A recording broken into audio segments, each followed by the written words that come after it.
Na minha família, não temos o que comer. Milhares de brasileiros sofrem com a dependência química. Enquanto você assiste a esta mensagem no conforto da sua casa, muitas pessoas estão sofrendo lá fora. Ajude a Arquidiocese de Belo Horizonte a ajudar quem mais precisa. Saiba mais em façoparte.com.br ou ligue 3319-6111 e faça sua doação. Acredite na força da sua ajuda.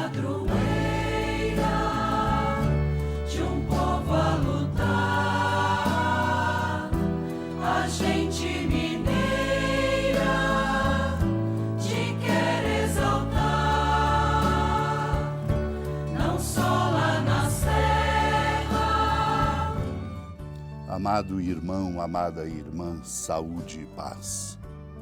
Vamos cada dia, de novo, renovar em nossos corações a esperança pela força da presença de Deus, a fim de que possamos construir um novo tempo no caminho deste novo ano. O Papa Francisco, na sua mensagem para o Dia Mundial da Paz, que ontem celebramos, lembra-nos do nosso mundo como um mundo dilacerado. Enquanto o século passado foi arrasado por 2 guerras mundiais devastadoras, conheceu a ameaça da guerra nuclear e um grande número de outros conflitos, o Papa sublinha. Hoje, infelizmente, encontramos-nos a braços com uma terrível guerra mundial aos pedaços. Não é fácil saber se o mundo de hoje seja mais ou menos violento que o de ontem, nem se os meios modernos de comunicação e a mobilidade que caracteriza a nossa época nos tornem mais conscientes da violência ou mais rendidos a ela. O Papa Francisco diz: seja como for, esta violência que se exerce aos pedaços de maneiras diferentes e a variados níveis provoca enormes sofrimentos de que estamos bem cientes. Guerras em diferentes países e continentes, terrorismo, criminalidade e ataques armados imprevisíveis, os abusos sofridos pelos migrantes e as vítimas do tráfico humano, a devastação ambiental. E o Papa pergunta: para quê? Porventura a violência permite alcançar objetivos de valor duradouro? Tudo aquilo que obtém não é antes desencadear represálias e espirais de conflitos letais que beneficiam apenas a poucos senhores da guerra? Pergunta o Papa. A violência não é o remédio para o nosso mundo dilacerado. Responder à violência com a violência leva, na melhor das hipóteses, a migrações forçadas e a sofrimentos, porque grandes quantidades de recursos são destinados a fins militares, subtraindo as exigências do dia a dia, do cuidado com jovens, famílias, trazendo dificuldades para idosos, doentes, fazendo um grande sacrifício sobre a terra. O Papa diz: no pior dos casos, pode levar à morte física e espiritual de muitos, se não mesmo de todos nós. Escutemos a palavra, proclamando-a para que ela nos interpele e abra o nosso coração à construção da paz. Este foi o testemunho de João, quando os judeus enviaram de Jerusalém sacerdotes e levitas para perguntar: quem és tu? João confessou e não negou. Confessou: eu não sou o Messias. Eles perguntaram: quem és tu então? És tu Elias? João respondeu: não sou. Eles perguntaram: és o profeta? Ele respondeu: não. Perguntaram então: quem és afinal? Temos que levar uma resposta para aqueles que nos enviaram. O que dizes de ti mesmo? João declarou: eu sou a voz que grita no deserto. Aplanai o caminho do Senhor, conforme disse o profeta Isaías. Ora, os que tinham sido enviados pertenciam aos fariseus e perguntaram: por que então andas batizando se não és o Messias, nem Elias, nem o profeta?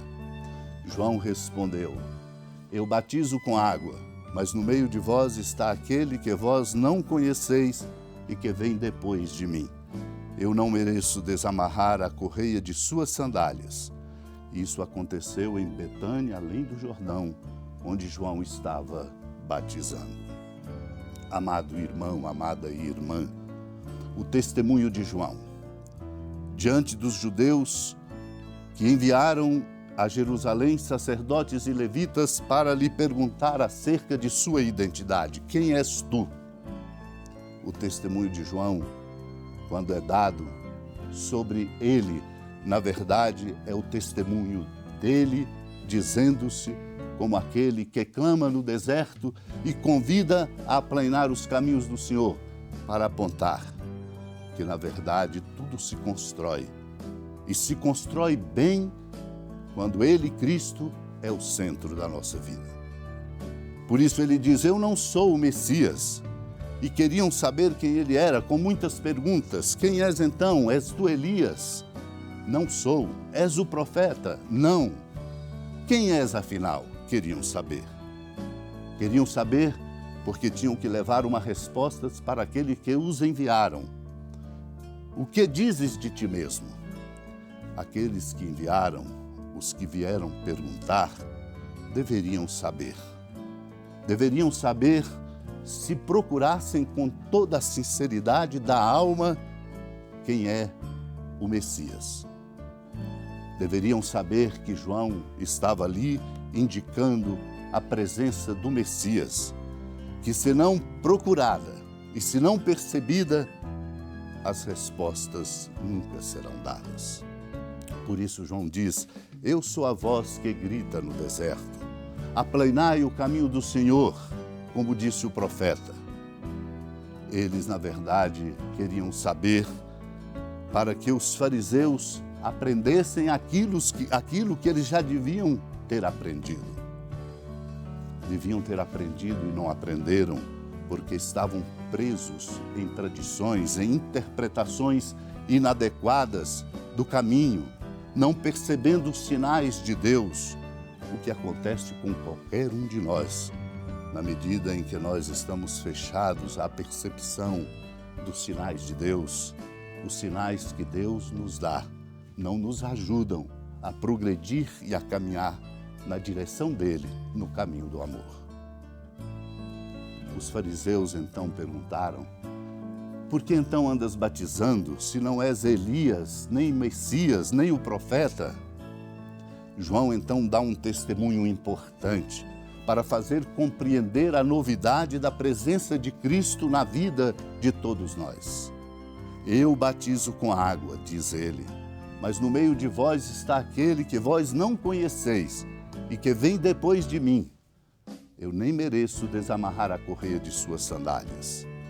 João, portanto, ao dar testemunho, mostra a singularidade da presença de Cristo, para dizer exatamente que aquele que batiza com o Espírito Santo é aquele que faz o caminho novo, que abre as perspectivas, que devolve à vida a sua força. Ele dá testemunho. Um testemunho que nós devemos compreender que, se dado por todos nós, ao colocar Cristo no centro de nossa vida e nada acima dele, o nosso testemunho constrói um novo caminho para a vida de todos.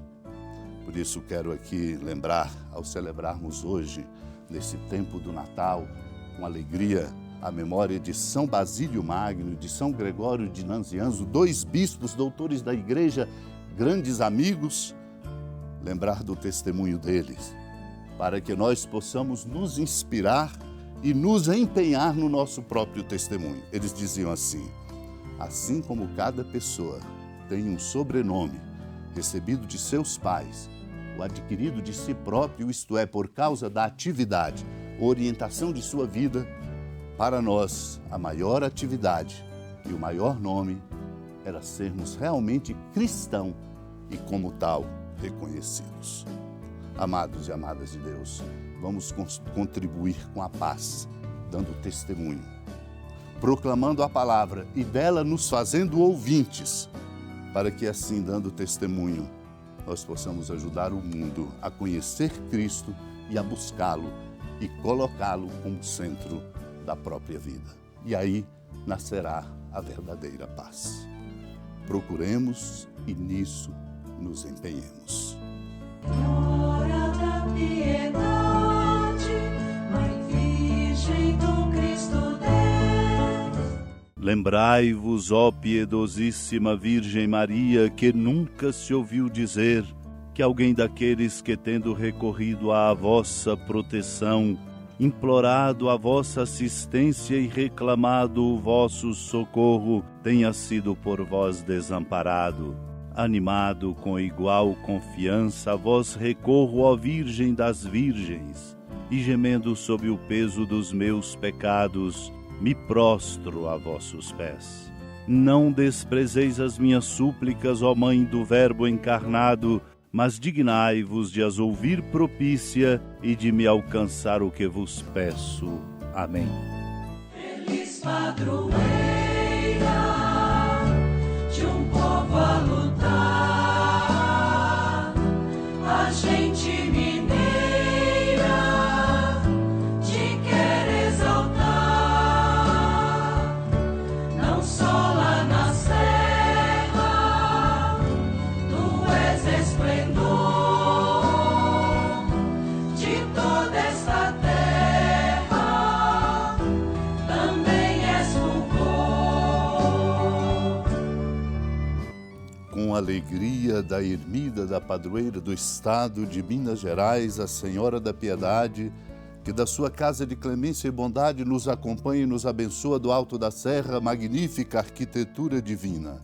A bênção de Deus, amor misericordioso, Pai, Filho e Espírito Santo, desça sobre sua família, sustente sua vida, fecunde o caminho missionário de nossa igreja, nos encha de sabedoria e permaneça conosco para sempre. Amém. Feliz padroeira de um povo a lutar, a gente